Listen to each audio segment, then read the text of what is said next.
Hey there everyone, so as you can see on the thumbnail, I'm about to show you how to pay for Netflix using Gcash. So make sure to watch until the end, so without further ado, let's get started. Alright, so first of all, open the Netflix website or app and sign in. When setting up your payment method, you will need to first choose the plan. Just tap next and select any plan you want. Alright, so mobile, basic, standard, or premium. And just scroll down and tap next to continue.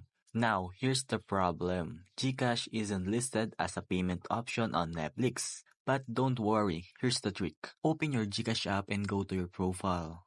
Tap My Linked Accounts, then tap American Express Virtual Pay. Take note that you need to be fully verified on Gcash to access this feature. Alright, so you will see your Amex virtual card number, expiry date, and CVV. This is your virtual credit card. Go back to Netflix, choose credit or debit card, and enter your Amex virtual card details. And done! Netflix will now charge your Gcash balance through this virtual card.